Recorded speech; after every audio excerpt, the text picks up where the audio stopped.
Hello बच्चों, welcome to Sunil academy. और हमने बेटा linear equation in two variable chapter start किया था। कल उसकी इंट्रोडक्शन वीडियो बनाई थी।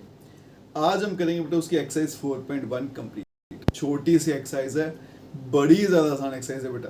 कुछ भी नहीं करना आपको इस एक्सरसाइज में, जो बेसिक पढ़ा था वही यूज़ करना है। अगर आप वीडियो देखते हो तो लाइक जरूर करिएगा और चैनल को लाइक सब्सक्राइब शेयर कमेंट जरूर करें। क्वेश्चन नंबर 1 पे चलते हैं और थोड़ी सी हंसी भी आएगी देख के बेटा। Cost of notebook is twice the cost of pen. एक लाइन लिख दी, नोटबुक की कीमत जो है वो पेन से डबल है। तो महंगा कौन होगा पहले वो सोचिए।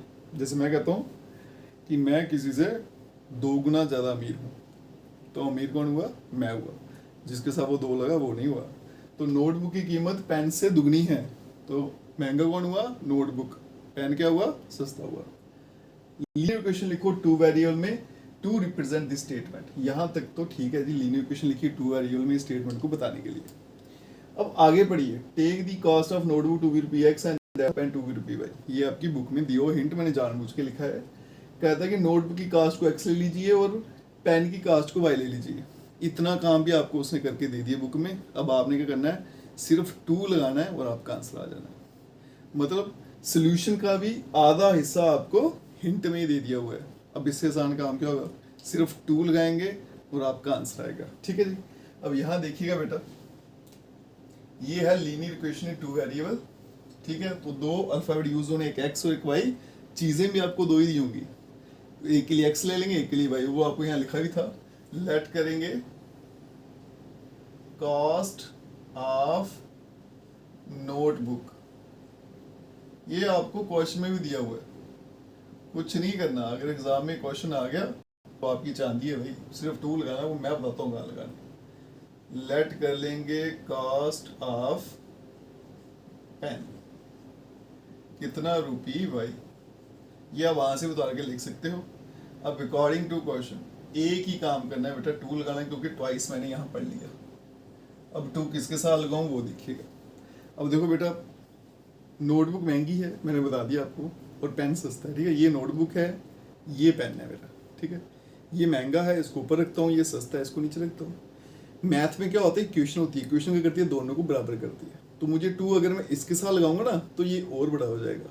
ठीक है, अगर 2 इसके साथ लगाऊंगा तो उठ के इसके साथ बराबर आ जाएगा। तो 2 किसके साथ मल्टीप्लाई करना है? जो सस्ती चीज़ है। सस्ती चीज़ क्या थी बेटा? आपके पास पेन था। तो इसका मतलब आपका एक्स किसके बराबर है? 2 टाइम वाई। जैसे आप इसको 2 से मल्टीप्लाई करोगे तो बीच में इक्वल टू का साइन आ जाता है, क्योंकि ये दोनों आपस में फिर बराबर हो जाती हैं। क्योंकि क्वेश्चन में आपको हमेशा क्या होता है? 2 चीज़ें दी होती है, एक बड़ी होती है, एक छोटी होती है। तो आपने दोनों को क्या करना होता है? इक्वल टू मतलब बराबर करना होता है। तो उसके लिए कंडीशन दी होती है, कभी प्लस होता है कभी मल्टीप्लाई। तो जब आप प्लस से मल्टीप्लाई कर लेते हो दोनों आपस में क्या होते हैं? बीच में इक्वल टू का साइन आ जाता है। अब इसको अगर मैं यहाँ भेज दूँ तो ये क्या बनेगा बेटा?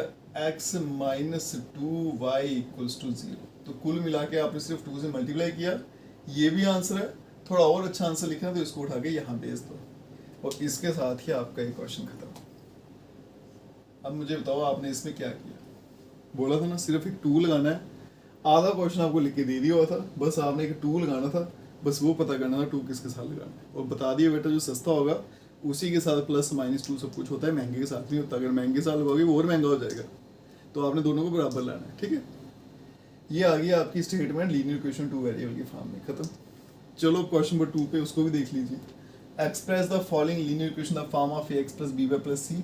इनको पहले इस फॉर्म में लिखिए, कल पढ़ा था हमने जनरल फॉर्म, और फिर उसके बाद में ए बी सी की वैल्यू बताइए हर केस में।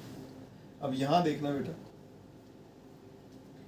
पहले तो इस फॉर्म में लाना, मतलब इधर मुझे 0 लिखना है इस तरफ। उसके लिए क्या करना पड़ेगा? मुझे इसे उठा के यहाँ लाना पड़ेगा, है ना। जब इसको उठा के यहाँ लाऊंगा तो यहाँ क्या बन जाएगा बेटा? माइनस, और यहाँ क्या आ जाएगा?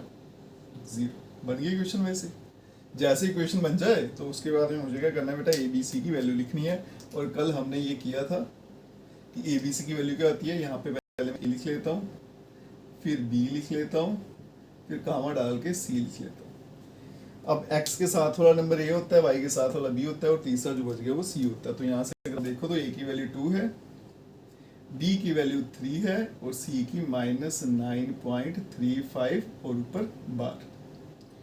यहाँ पे चलते हैं। यहाँ पे देखो बेटा, राइट साइड 0 है। अगर राइट साइड 0 है तो इक्वेशन ऐसे बन गई है, आपको कुछ करने की जरूरत नहीं है, बस ए बी सी लिखना है आपने। तो यहाँ पे अगर मैं ए बी सी की वैल्यू लिखूँ तो ए कितना बन जाएगा बेटा? एक्स के साथ कुछ नहीं दिख रहा तो मतलब 1 है। ये इनविजिबल होता है, सबके साथ चलता है। y के साथ क्या दिख रहा है आपको, माइनस दिख रहा है और नीचे 5, मतलब -1/5, और बच गया जो c वो कितना है -10। यहाँ चलते हैं जी। अब यहाँ देखो, चलने से पहले इस तरफ 0 नहीं है, तो इसको उठा के पहले मुझे यहाँ लाना है। तो ये इधर आगे क्या बनेगा -6, उधर क्या हो गया 0। अब लिखते हैं बेटा ABC, ठीक है। यहाँ लिख देता हूँ, x के साथ वाला नंबर a होता है, कितना आ गया -2, y के साथ वाला b कितना हो गया बेटा 3, जो बच गया वो हो गया आपका c। अब यहाँ देखिए बेटा, इक्वेशन जैसी मर्जी दी, आपको भराना नहीं है। इस तरफ 0 चाहिए तो उठा के सारा एक तरफ लेके जाना है। जब इसको यहाँ पे ले आऊंगा तो बीच में आएगा माइनस का साइन और इधर क्या आ गया 0। x के साथ वाला नंबर a, y के साथ वाला b, और जो नहीं है उसको क्या लिख देना होता है आपने 0, जो मिसिंग है उसको 0 लिख देंगे। यहाँ पे भी देखिए बेटा, इस तरफ 0 नहीं है तो पहले क्या करना है, मुझे ये उठा के इस तरफ लाना था, तो माइनस है तो उस तरफ आके प्लस हो जाएगा और इधर क्या आ जाएगा 0।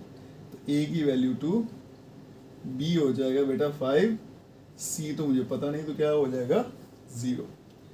यहाँ पे चलते हैं, इस तरफ 0 दिख रहा है मुझे, तो काम ओके है सारा। ABC लिखना है, x के साथ वाला नंबर क्या हो गया a, y के साथ वाला b, अब y तो यहाँ पे है ही नहीं, जो नहीं है उसको 0 लिख देंगे, 0 है वो 2 हो गया। चलते हैं बेटा 7th पार्ट पर, इधर 0 दिख रहा है ओके। a क्या होता है x के साथ वाला नंबर, x यहाँ पे है ही नहीं तो उसको 0 लिख देंगे। b होता है y के साथ वाला नंबर, नहीं दिख रहा कुछ भी तो 1 है, और c क्या है -2। अब बच गया ये। अब यहाँ पे देखो बेटा 0 नहीं दिख रहा मुझे, तो मैं क्या करता हूँ, इसको उठा के वहाँ ले जाता हूँ। अब कोई बोलेगा सर 2x को उठा के आएगी, तो बेटा अगर मैं x को उठा के इधर लाऊंगा तो माइनस का हो जाएगा, तो कोशिश करनी है x हमेशा प्लस। तो इसको उठा के अगर वहाँ ले जाऊँ तो इक्वेशन क्या बन जाएगी मेरी, रीराइट कर लेते हैं इक्वेशन, 2x - 5 = 0। a हो गया 2, y तो है ही नहीं तो फिर 0, और c कितना आ गया -5। और इसके साथ ही आपकी एक्सरसाइज 4.1 यहीं पे ख़त्म होती है। मैं कहता हूँ ना, फ्री के नंबर अगर 9th क्लास में हैं तो ये पहले 3-4 चैप्टर जो है ना आपके फ्री के नंबर है। अगर आप इतना ही कर लो ना, कभी 9th में मैथ फेल हो ही नहीं सकता।